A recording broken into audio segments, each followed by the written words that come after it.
Negocios Televisión.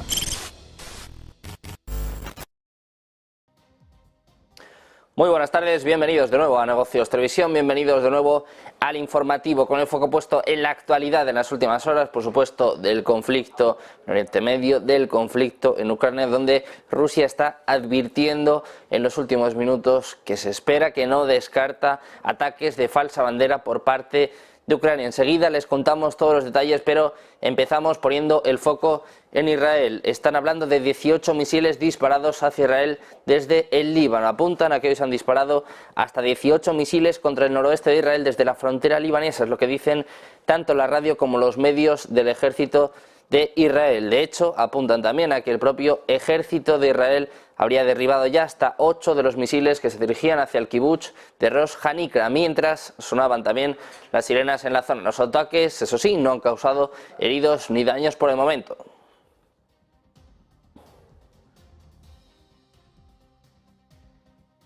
Miramos también a Estados Unidos. El ejército estadounidense ha derribado este martes una docena de drones y 5 misiles lanzados por los rebeldes hutíes de Yemen contra embarcaciones en el Mar Rojo. Es lo que aseguraba este mismo martes el Pentágono, que además decía que no hubo daños a los barcos en el área y que tampoco se reportaron heridos. Esto es lo que informaba el Comando Central del Pentágono en una publicación en las redes sociales, en el que describía un bombardeo de 12 drones, 3 misiles balísticos antibuque y 2 misiles de ataque terrestre durante un periodo de 10 horas. Hablamos también de Rusia. El Kremlin ha dicho este miércoles que cualquier nueva ayuda de la Unión Europea a Ucrania no afectaría al resultado del conflicto en ese país y que ese gasto solo va a perjudicar a la economía europea. Al comentar los planes de Europa de proporcionar 20.000 millones de euros a Ucrania, que además sortearían, como les contábamos antes, la oposición de Hungría, el portavoz del Kremlin, Dmitry Peskov, ha dicho que va a corresponder a los contribuyentes de la Unión Europea darse cuenta de que su dinero se está malgastando, es lo que informa la agencia Reuters. Y seguimos hablando de Rusia, y es que Moscú no descarta que Ucrania esté preparando un ataque de falsa bandera antirrusa con el uso de sustancias tóxicas de fabricación occidental, es lo que ha declarado hoy la portavoz del Ministerio de Exteriores de Rusia, María Zakharova. Dice textualmente: no se excluye la organización de otro ataque de falsa bandera antirrusa con el uso de las sustancias tóxicas de fabricación occidental, con el objetivo de iniciar una nueva campaña para acusar a Rusia del presunto uso deliberado de armas químicas en las estructuras de la ONU y la prensa mundial. Es lo que anunciaba la portavoz en una sesión informativa precisamente el pasado 11 de diciembre. El jefe de las tropas de defensa radiológica, química y biológica de las Fuerzas Armadas rusas, Igor Kirillov, también denunció que los servicios especiales de Ucrania planean una provocación contra Rusia con el uso de sustancias venenosas.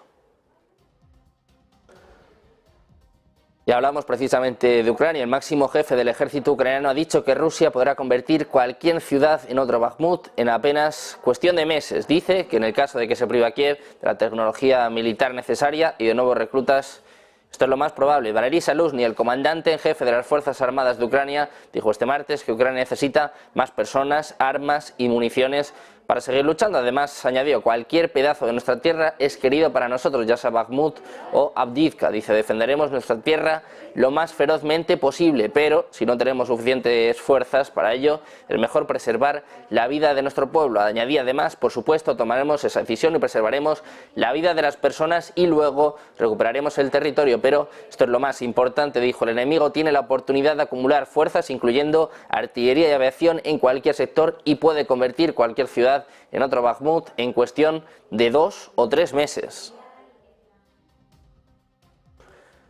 Y un día más miramos a Argentina, pendientes de las protestas que van a empezar en apenas unos minutos. El presidente argentino Javier Milei estudia emitir bonos perpetuos para pagar la indemnización derivada de la estatización de la empresa energética YPF en 2012, cobrando a los argentinos un impuesto llamado, igual que el exministro de Economía de aquella época. Hablamos de Axel Kicillof. Este asunto se suma a la larga lista de problemas financieros que sigue afrontando Argentina. Apuntan a que hay un problema porque la plata no la tenemos, pero sí tenemos la voluntad de pagar. Una de las ideas en las que estamos trabajando es crear la tasa Kicillof, que es pagarle a este fondo con un bono perpetuo, es lo que declaraba el propio Milei. A juicio del mandatario, la idea es que los argentinos tengan que pagar todos los años una determinada cantidad de dólares gracias al error monstruoso que cometió Kicillof. El ministro de Economía del país suramericano no ha facilitado de momento detalles sobre esta idea de Javier Milei y además tampoco están siendo capaces de responder a la agencia Bloomberg.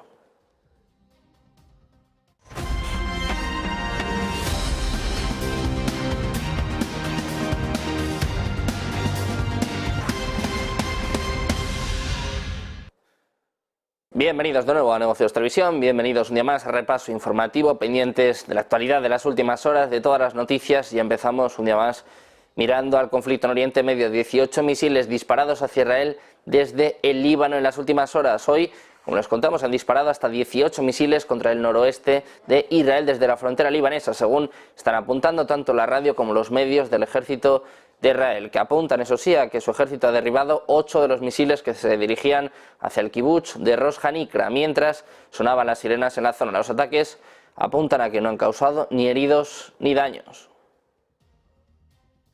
Seguimos hablando de la guerra de Israel contra Hamas, que durará varios meses, es lo que ha dicho el jefe militar israelí. Ha lanzado esta previsión al mismo tiempo que una serie de incidentes fuera de la franja de Gaza. Dice que están elevando el temor a que el conflicto se extienda. El jefe del Estado Mayor de Israel, Herzi Halevi, ha defendido ante la prensa que no hay soluciones mágicas ni atajos para desmantelar una organización terrorista, que solo queda la lucha decidida y persistente. Las acciones israelíes se intensificaron cerca de Navidad, particularmente en un área central justo al sur de la vía fluvial estacional que divide la franja de Gaza. El ejército israelí ordenó a los civiles que abandonaran la zona, aunque muchos dijeron que ya no había ningún lugar seguro al que ir. Mientras tanto, el portavoz de la Oficina de Derechos Humanos de la ONU ha vuelto a reiterar que están gravemente preocupados por el continuo bombardeo de Gaza Central por parte de las fuerzas israelíes, que ya se ha cobrado más de 100 vidas palestinas desde Nochebuena. Miramos de nuevo al Mar Rojo. Un día más hablamos de Hapag-Lloyd, que ha dicho que la ruta del Mar Rojo sigue siendo demasiado peligrosa. La compañía ha dicho que van a continuar desviando sus barcos a través del Cabo de Buena Esperanza, lo que supone un desvío de varios miles de millas, sobre todo para ser capaces de seguir conservando sus bancos.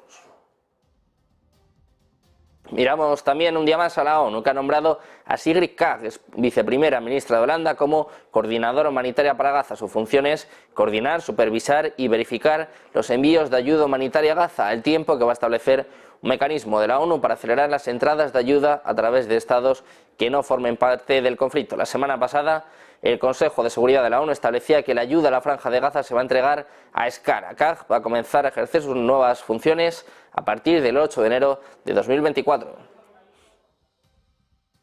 Miramos un día más también al papel que está jugando Estados Unidos en este conflicto. El ejército estadounidense derribó este martes una docena de drones y 5 misiles lanzados por los rebeldes hutíes de Yemen contra embarcaciones en el Mar Rojo. Es lo que decía precisamente este mismo martes el Pentágono, que anunciaba que no hubo daños a los barcos en el área y que tampoco se ha reportado heridos. Es lo que informaba el Comando Central del Pentágono en una publicación en las redes sociales, describiendo un bombardeo de 12 drones, 3 misiles balísticos antibuque y 2 misiles de ataque terrestre durante un periodo de prácticamente 10 horas.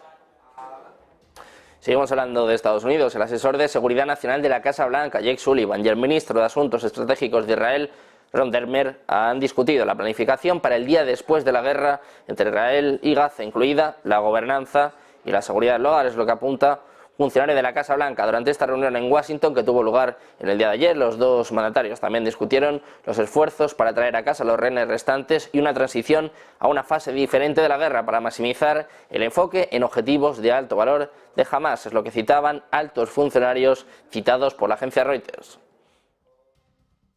Miramos también un día más hacia Irán. La Guardia Revolucionaria de Irán ha afirmado este miércoles que los ataques ejecutados el 7 de octubre por el movimiento de resistencia islámica de Hamas fueron una de las venganzas por la muerte del jefe de la fuerza Quds, Qasem Soleimani, que tuvo lugar en un bombardeo ejecutado en enero de 2020 por Estados Unidos contra el aeropuerto de la capital de Irak, contra Bagdad. El portavoz de la Guardia Revolucionaria, Ramzan Zarif, también ha recalcado que la inundación del Aqsa fue una de las venganzas por el asesinato de Soleimani por parte de Estados Unidos y de Israel, y además ha adelantado que Teherán va a responder a la muerte de este lunes de un alto cargo del organismo en un bombardeo israelí en Siria. Dice textualmente: estas venganzas van a continuar en diferentes momentos y lugares. Es lo que amenazaba antes de destacar que Razi Mousavi, muerto en el bombardeo israelí en Damasco, era responsable de ayudar y de apoyar a la Guardia Revolucionaria en Siria y fortalecer el eje de la resistencia. Seguimos hablando de Irán, que ha desestimado el informe de la OIEA y mantuvo además que sus actividades nucleares se mantuvieron dentro de las regulaciones existentes a pesar de las acusaciones de una mayor producción de uranio. Precisamente la Agencia Internacional de la Energía Atómica informó de un aumento en el enriquecimiento de uranio de Irán de 3 kilos a 9 kilogramos por mes. El alto funcionario iraní Eslami ha insistido en que sus actividades nucleares no se han desviado de los estándares existentes. Miramos de nuevo a Gaza. Hablamos del presidente de la Autoridad Nacional Palestina, Mahmoud Abbas. Ha afirmado que está preparado para el día después de la guerra en la Franja de Gaza. Dice que va a ser un examen para la credibilidad de Estados Unidos, sobre todo hablando con respecto a su deseo de poner fin al conflicto en base a las resoluciones de las Naciones Unidas. Abbas, en una entrevista con la televisión egipcia On TV, difundida en el día de hoy, ha subrayado también las divergencias entre la Autoridad Nacional Palestina, que él preside, y otras facciones palestinas, en alusión velada a grupos como el islamista Hamas a la hora de elegir entre la resistencia militar o popular pacífica contra la ocupación por parte de Israel. Miramos ahora a Japón. El regulador de la energía nuclear de Japón acaba de levantar una prohibición operativa que impuso a la enorme central eléctrica Kashiwazaki Kariwa de Tokyo Electric Power hace 2 años, despejando de esta forma el camino para que reanude un proceso para reactivarse y también reanudar sus operaciones. TEPCO ha estado trabajando para lograr la puesta en funcionamiento de la planta de energía atómica más grande del mundo y también para reducir los costes operativos. Sin embargo, la reanudación de las operaciones aún necesita el consentimiento local en la prefectura de Niigata, en la costa del mar de Japón, con una capacidad de 8.212 megavatios. La planta ha estado fuera de línea aproximadamente desde 2011, cuando el desastre de Fukushima provocó el cierre final de todas las plantas de energía nuclear en Japón. En ese momento, en 2021, la Autoridad de Regulación Nuclear prohibió a TEPCO operar en la única central atómica operativa debido a violaciones de seguridad, incluida la falta de protección de materiales nucleares y pasos en falso que llevaron a que un miembro del personal no autorizado accediera a áreas sensibles de la planta. Miramos ahora a Alemania, que ha aprobado suministros de armas por un valor récord de 11.700 millones de euros este año, y 1/3 de todas las exportaciones se va a destinar a Ucrania. Es lo que informa la agencia de noticias dpa, citando un documento. El récord anterior se batió en 2021, cuando Berlín aprobó un suministro de armas por valor de 9.350 millones de euros, según afirmaba el Ministerio de Economía alemán en un comunicado dirigido a Sebim Dagdelen, el miembro del Bundestag por la alianza Sarah Wagenknecht, visto además por esta agencia de noticias dpa. Así, el récord de este año supera el anterior en casi un 25%, mientras que el incremento respecto al año pasado se situó en el 40%. Según el comunicado de esa suma, los suministros de armas representaron 6.150 millones de euros, mientras que otros productos de defensa representaron los 5.670 millones de euros restantes.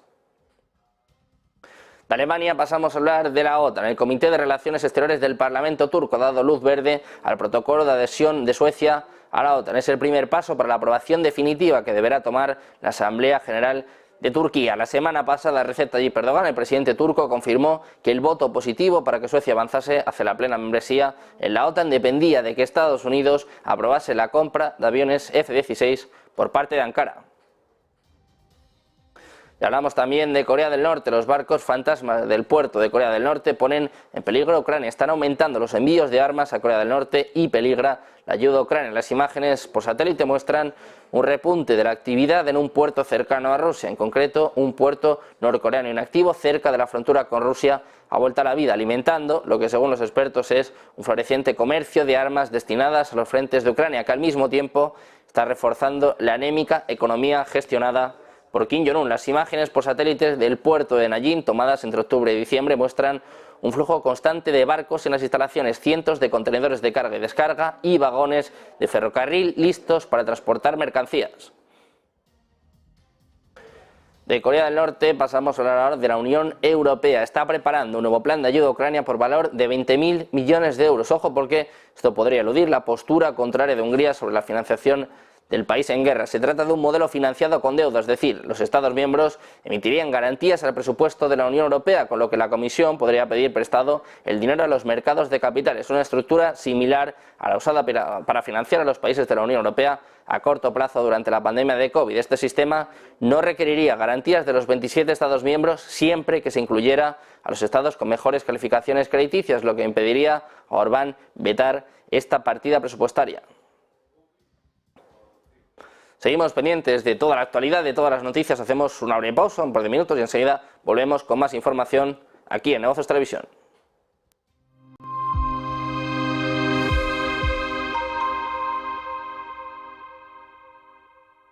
Ven al Torreón, estamos en El Pardo, un espacio único en plena naturaleza. Disfruta de momentos de desconexión mientras saboreas la mejor gastronomía.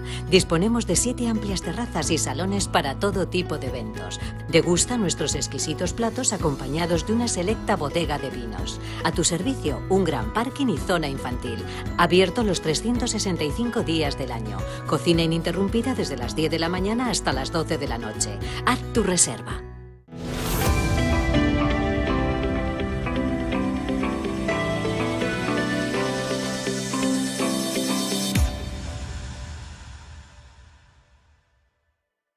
Muy buenas a todos desde el plató de Negocios Televisión. Os deseo una muy feliz Navidad, una feliz y santa Navidad y además una buena entrada en este 2024 del que esperamos tanto, por lo menos que se comporte como el 23, que ha sido un festival.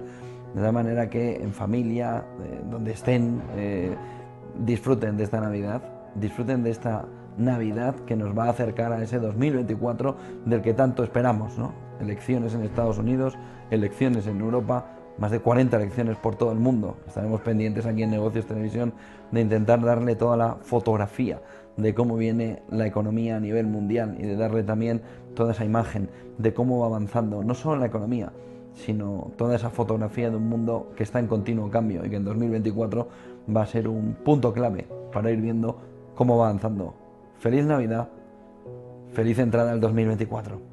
Feliz Navidad, próspero año nuevo para todos los amigos y seguidores de Negocios Televisión. Les envío un fuerte abrazo y les deseo que conserven la cordura. Intenten ser felices, cuídense mucho y disfruten con los suyos. Feliz Navidad en nombre de todo el equipo de Next Step. Les queremos desear unas muy felices fiestas, agradecerles que hayan estado ahí y agradecérselo también a todo el equipo de Negocios TV. Hola, soy Daniel Lacalle desde Money and Markets. Os deseamos una muy feliz Navidad. Seguro que 2024 nos trae muchas más, que nos pille bien informados en Negocios Televisión.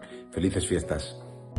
Feliz Navidad a todos los telespectadores de Negocios Televisión y nos vemos en el 2024 con más información. Gracias por estar siempre al otro lado.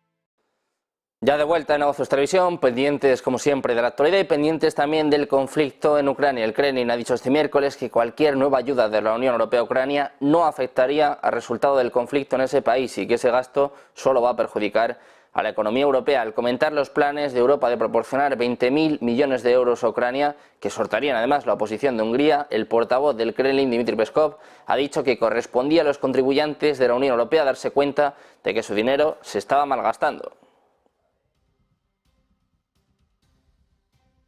Seguimos con más noticias, seguimos mirando a Rusia. Moscú no descarta que Ucrania esté preparando un ataque de falsa bandera antirrusa con el uso de sustancias tóxicas de fabricación occidentales. Es lo que ha declarado hoy la portavoz del Ministerio de Exteriores de Rusia, María Zaharova. Dice textualmente: no se excluye la organización de otro ataque de falsa bandera antirrusa con el uso de las sustancias tóxicas de fabricación occidental con el objetivo de iniciar una nueva campaña para acusar a nuestro país del presunto uso deliberado de armas químicas en las estructuras de la ONU y la prensa mundial. Es lo que decía la portavoz rusa en una sesión informativa. El pasado 11 de diciembre, el jefe de las tropas de defensa radiológica, química y biológica de las Fuerzas Armadas rusas, Igor Kirillov, también denunció que los servicios especiales de Ucrania planean una provocación contra Rusia con el uso de sustancias venenosas. Seguimos mirando este conflicto en Ucrania y hablamos de los últimos ataques por parte de Rusia, que ha lanzado un total de 46 aviones no tripulados de ataque en varias oleadas durante la noche. Es lo que dice la Fuerza Aérea de Ucrania este miércoles, añadiendo que sus sistemas de defensa aérea derribaron 32 de los aviones no tripulados, según dice la agencia Reuters, la mayoría de los aviones no tripulados no derribados golpearon los territorios de primera línea en el este y el oeste de Ucrania, en particular la región de Jersón, según decía la Fuerza Aérea en la aplicación de mensajería de Telegram. Seguimos mirando a Rusia, que pronto va a desplegar sus nuevos obuses contra las fuerzas ucranianas como parte de la operación militar especial, es lo que ha dicho el jefe del conglomerado de defensa estatal Rostec en declaraciones publicadas este miércoles. Las pruebas de las nuevas unidades de artillería autopropulsadas Coalition SV han finalizado y su producción en masa ya ha comenzado, según declaraba en una entrevista a la agencia estatal de noticias RIA Sergei Chemesov, el jefe de Rostec. Además, también ha hablado de que el primer lote piloto se va a entregar a finales de 2023. Dice, creo que aparecerán allí en el campo de batalla de Ucrania pronto, ya que se necesitan obuses de esta clase para proporcionar una ventaja sobre los modelos de artillería occidentales en términos de alcance de tiro.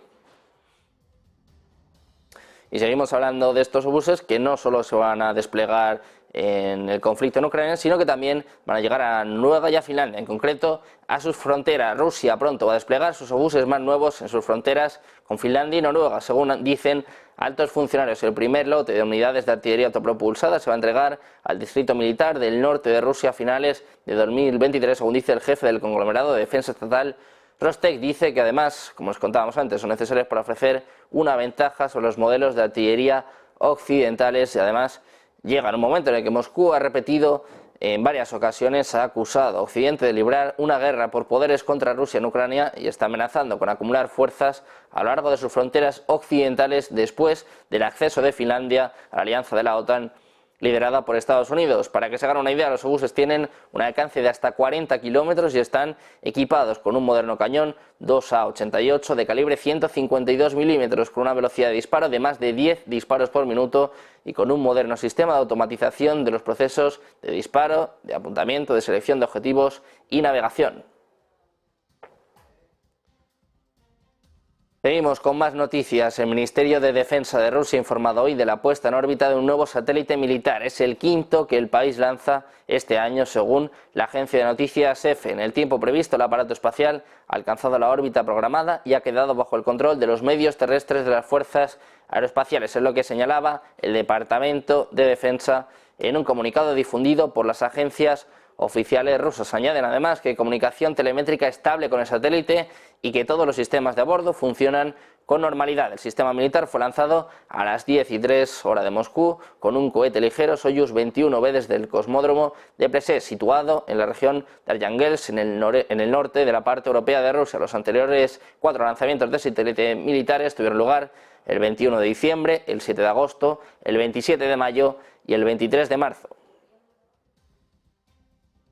Seguimos con más noticias. Hablamos ahora de la decisión de Japón de entregar sistemas de defensa antiaérea Patriot a Ucrania. Dice Rusia que va a tener graves consecuencias para los lazos entre Rusia y Japón. Es lo que ha declarado hoy la portavoz del Ministerio de Asuntos Exteriores, María Zaharova, según la agencia Reuters. Las relaciones entre Moscú y Tokio ya de por sí son difíciles y de hecho se han deteriorado bruscamente desde que Rusia envió decenas de miles de tropas a Ucrania en febrero de 2022. Japón se ha unido a sus aliados occidentales en la imposición de amplias sanciones económicas a Rusia. Miramos ahora a India. El ministro de Exteriores de Rusia, Sergei Lavrov, ha admitido hoy avances concretos en la fabricación conjunta de armamento moderno en la India, después de unirse con su colega indio Jai Shankar, según dice la agencia EFE. Dice Lavrov que han abordado las perspectivas de la cooperación militar, incluido la fabricación conjunta de armamento moderno. Dice que aquí también hay avances concretos, en lo que decía el propio Lavrov en una rueda de prensa, destacando que esta cooperación tiene carácter estratégico y su profundización responde a los intereses nacionales de ambos países. Además, ha subrayado que Moscú está dispuesto a apoyar la producción con fines militares en el marco de la iniciativa Hazlo en la India. Lavrov ha reconocido la postura responsable de Nueva Delhi a la hora de analizar los problemas regionales y globales, guiándose por el principio de la cooperación internacional justa. Dice Lavrov que este enfoque también caracteriza la posición de la India sobre los procesos en marcha en Ucrania y en su entorno.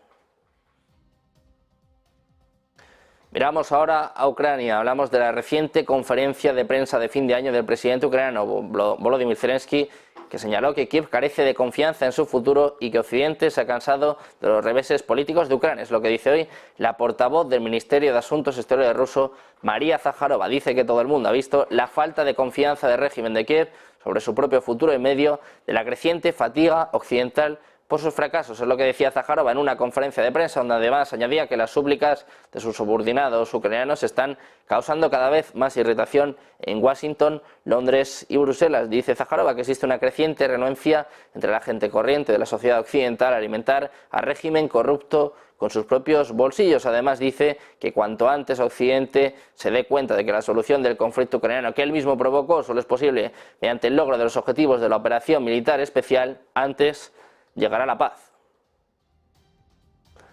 Miramos a Ucrania. El máximo jefe del ejército ucraniano ha dicho que Rusia podrá convertir cualquier ciudad en otro Bakhmut en cuestión de meses si se priva a Kiev de la tecnología militar necesaria y de nuevos reclutas. Valery Zaluzhny, comandante en jefe de las Fuerzas Armadas de Ucrania, ha dicho este martes que necesitan más personas, armas y municiones para seguir luchando. Dice que el año 2024 no será diferente, no solo será diferente, sino que además debe ser diferente, es lo que ha dicho en una entrevista al Kiev Post. Además también añade que cada pedazo de su tierra es querido para ellos y que ya sea Bakhmut o Avdiivka, dice, defenderemos nuestra tierra lo más ferozmente posible, pero si no tenemos suficientes fuerzas para ello, es mejor preservar la vida de nuestro pueblo, dice el propio Zaluzhny. Por supuesto, tomaremos esa decisión y preservaremos la vida de las personas y luego recuperaremos el territorio, pero esto es lo más importante, dice Zaluzhny, el enemigo tiene la oportunidad de acumular fuerzas, incluyendo artillería y aviación, en cualquier sector y puede convertir cualquier ciudad en otra Bakhmut en cuestión de 2 o 3 meses.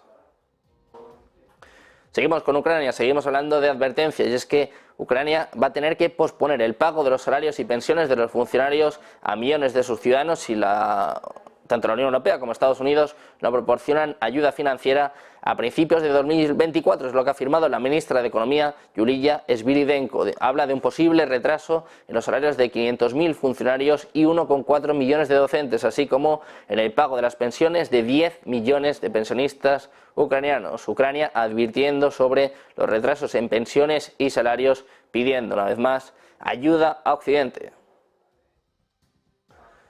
Miramos ahora a Argentina. El presidente argentino Javier Milei estudia emitir bonos perpetuos para pagar la indemnización derivada de la estatización de la empresa energética YPF en 2012, cobrando a los argentinos un impuesto llamado igual que el exministro de Economía de aquel entonces. Hablamos de Axel Kicillof. Este asunto se suma a la larga lista de problemas financieros del país. El propio Milei dice: hay un problema porque la plata no la tenemos, pero sí tenemos la voluntad de pagar. Una de las ideas en las que estamos trabajando es crear la tasa Kicillof, que es pagarle a este fondo con un bono perpetuo, es lo que declaraba Milei. De hecho, a juicio del propio mandatario, la idea es que los argentinos tengan que pagar todos los años una determinada cantidad de dólares gracias al error monstruoso que cometió Kicillof. El Ministerio de Economía del país sudamericano no ha facilitado más detalles sobre esta idea del mandatario argentino, según está apuntando la agencia Bloomberg.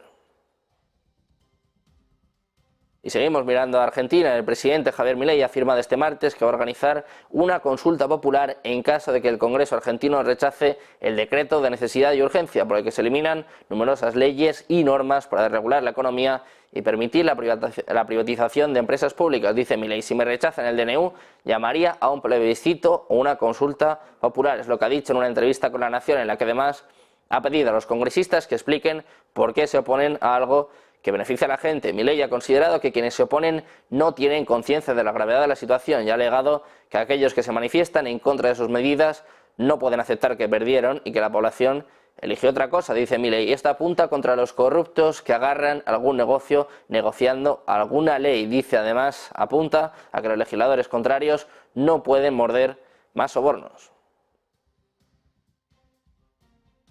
Miramos también a China. Hablamos de dos ciudades del noroeste de China, de Xi'an y Yinchuan, que han aconsejado a sus residentes que permanezcan en sus casas. Han limitado la producción industrial pesada y han detenido el procesamiento de carbón, advirtiendo de una fuerte contaminación en los próximos días y además una espesa niebla. El Observatorio Meteorológico Central de China también ha advertido sobre una densa neblina para el norte y el este del país desde las primeras horas del jueves hasta el sábado, antes de que llegue una ola de frío el sábado por la tarde para disipar La densa niebla en Xi'an, la capital de la provincia de Shanxi, las autoridades han emitido una alerta roja este miércoles esperando una contaminación grave hasta el viernes y han aplicado medidas de emergencia obligatorias para reducir las emisiones, incluido pedir al público que utilice el transporte público y a las empresas que permitan acuerdos de trabajo flexibles. La ciudad ha pedido a las empresas, instituciones y obras de construcción que emiten contaminantes que ajusten los cronogramas de producción y reduzcan proactivamente las emisiones. Seguimos pendientes de más actualidad, de más noticias, de más últimas horas. Una breve pausa, un par de minutos y enseguida volvemos con más información en Negocios Televisión.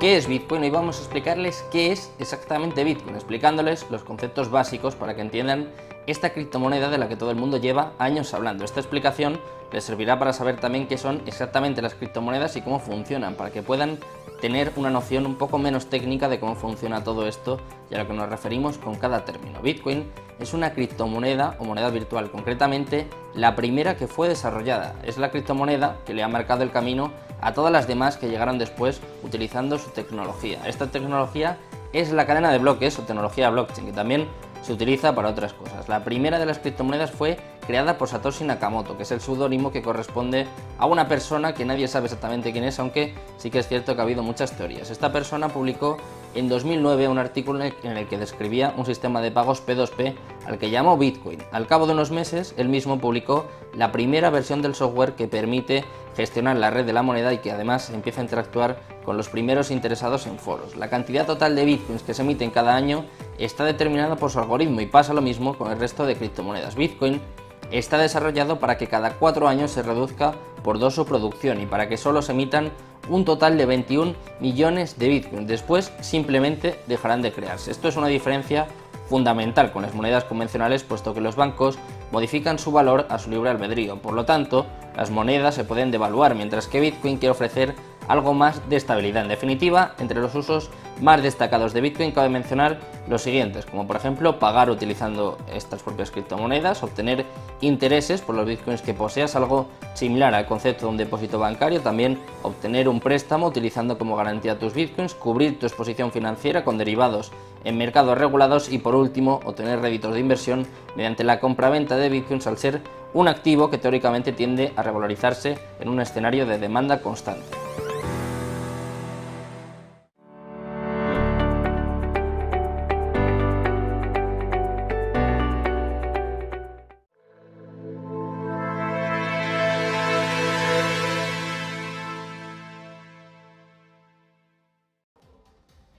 Ya de vuelta en Negocios Televisión, mirando un día más a la economía, hablamos ahora de los beneficios industriales de China. En noviembre han registrado ganancias de 2 dígitos gracias a la mejora general del sector manufacturero, aunque eso sí, la débil demanda ha seguido limitando las expectativas de crecimiento de las empresas, lo que alentó las peticiones de un mayor apoyo a las políticas macroeconómicas. El aumento del 29,5% de los beneficios se sumó al incremento del 2,7% registrado en octubre y al repunte de la producción industrial en noviembre, aunque otros sectores de la segunda economía mundial siguieron incumpliendo las previsiones. En los 11 primeros meses de 2023, los beneficios industriales se contrajeron un 4,4% respecto al año anterior, reduciéndose aún más desde el descenso del 7,8% registrado entre enero y octubre, según mostraron los datos de la Oficina Nacional de Estadística. Detrás del aumento de los beneficios de noviembre se encuentra un repunte acelerado de los beneficios industriales y los rendimientos de las inversiones a lo largo del mes. Miramos ahora al petróleo. Casi todas las exportaciones de petróleo de Rusia este año se han enviado a China e India, es lo que ha dicho este miércoles el viceprimer ministro Alexander Novak, después de que Moscú respondiera a las sanciones económicas occidentales, desviando rápidamente los suministros fuera de Europa, según informa Reuters. Rusia ha sorteado con éxito las sanciones impuestas a su petróleo y ha desviado los flujos de Europa a China y la India, que en conjunto representaban cerca del 90% de sus exportaciones de crudo, según declaró el propio Novak, responsable del sector energético del país, a la televisión estatal Rosilla 24. Dijo que Rusia ya había empezado a estrechar lazos con los países de Asia-Pacífico antes de que Occidente introdujera sanciones contra Moscú después del inicio del conflicto con Ucrania en febrero de 2022. Miramos al petróleo. Los precios del petróleo cayeron ligeramente este miércoles, cediendo tras las fuertes ganancias de la sesión anterior, ya que las interrupciones del suministro en el Mar Rojo y la perspectiva de recortes anticipados de los tipos de interés en Estados Unidos en 2024 prestaron cierto apoyo al crudo. Los precios también se vieron alentados por el gobierno de Estados Unidos, que finalizó contratos para comprar 3 millones de barriles de petróleo destinados a reponer la reserva estratégica de petróleo después de que cayera a mínimos de casi 40 años a principios de este 2023. Las interrupciones de transporte marítimo en el Mar Rojo derivadas de los ataques a buques por parte de los hutíes fueron un punto clave de apoyo a los precios del crudo en las últimas semanas, especialmente cuando el conflicto presagiaba posibles retrasos en las entregas a través del Canal de Suez. Miramos ahora a España. El Consejo de Ministros va a aprobar hoy una prórroga parcial del escudo social para combatir los efectos de la inflación, la crisis energética y la guerra de Ucrania. También va a mantener las medidas referentes al ámbito laboral, la imposibilidad de suspender los suministros básicos, la ampliación de los descuentos correspondientes al bono social eléctrico o la suspensión de los desahucios. Es lo que trasladan fuentes de Sumar a Europa Press. En concreto, en el ámbito laboral se van a prorrogar, de acuerdo con Sumar, las medidas vinculadas con el disfrute de las ayudas públicas que expiraban el 31 de diciembre. De esta manera, las empresas que hayan recibido ayudas directas o por ERTE y que despidan alegando causas como el aumento de los costes energéticos van a estar obligadas a reintegrar las ayudas recibidas. De igual manera, se va a prorrogar la suspensión de los desahucios y lanzamientos de vivienda habitual para personas y familias vulnerables. Va a seguir estando prohibido el corte de suministros esenciales y el aumento de los descuentos del bono social eléctrico también se va a extender. Precisamente hablamos del presidente del gobierno español, Pedro Sánchez, anuncia este miércoles la prórroga por un año más de los gravámenes a los beneficios extraordinarios tanto del sector financiero como del sector energético. Así lo ha avanzado en la rueda de prensa posterior al último Consejo de Ministros del año, en la que ha hecho un balance del año y también ha explicado las medidas aprobadas para hacer frente al incremento de precios y las consecuencias económicas de la guerra en Ucrania. Junto con estas importantes medidas para el primer tramo del año, en tercer lugar, se van a prorrogar por un año los gravámenes a los beneficios extraordinarios tanto del sector financiero como del sector energético, es decir, las grandes empresas energéticas y también la gran banca. En el caso del gravamen energético, vamos a introducir modificaciones en la Ley General de Presupuestos para que se puedan deducir desde el 1 de enero las inversiones estratégicas vinculadas con proyectos industriales y vinculadas también con la descarbonización del sistema productivo en nuestro país.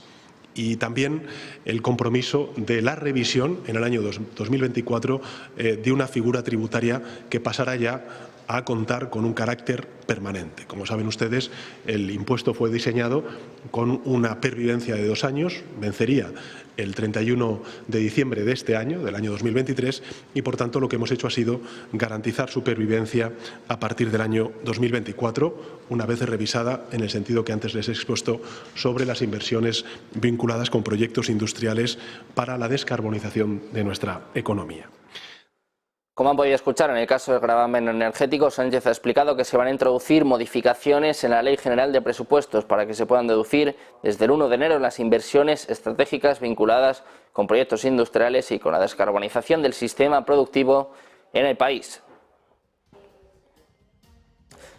Miramos ahora a la agencia tributaria. Va a acceder desde el próximo mes de enero a los datos de todas las operaciones con criptomonedas realizadas en 2023. Va a ser la primera campaña de las nuevas declaraciones informativas que obliga a los intermediarios a proporcionar información detallada de todas las transacciones para un control más exhaustivo. Las ganancias obtenidas de operaciones con criptomonedas siempre han tributado en el IRPF, pero a partir de 2024 Hacienda exige información adicional para hacer un seguimiento de los contribuyentes que operan estos activos. Los modelos que deben aportar Hacienda son informativos y no suponen una carga tributaria adicional. Y miramos también a Suiza. El rescate de Credit Suisse mediante su fusión con UBS fue la decisión de menor riesgo y mayores perspectivas de éxito, según defiende la ministra de Finanzas de Suiza, Karin Keller-Sutter, para quien el escenario bancario actual con una gran entidad sistémica hace necesario revisar la regulación del sector y compararla con la situación en otros países. Dice que tienen que actuar, que no queda otra opción, es lo que señala la ministra suiza en una entrevista con el diario Neue Zürcher Zeitung, donde subraya la necesidad de garantizar que un banco importante pueda quebrar sin arrastrar a un país entero al abismo. Dice, seguramente también haremos una comparación con otros países y analizaremos cuán estrictas son nuestras regulaciones, añadiendo que el objetivo del gobierno suizo es proteger al Estado y a los contribuyentes y que no tiene nada que ver con hostilidad hacia los bancos de importancia sistémica. En cualquier caso, la ministra asegura que la caída de Credit Suisse se debió principalmente al fracaso del Consejo de Administración, la dirección y los accionistas de la entidad en un proceso de decadencia que duró varios años. Pendientes de más noticias, de más actualidad, pendientes, como siempre, de traer mejor análisis, una breve pausa y volvemos con los expertos en Negocios Televisión.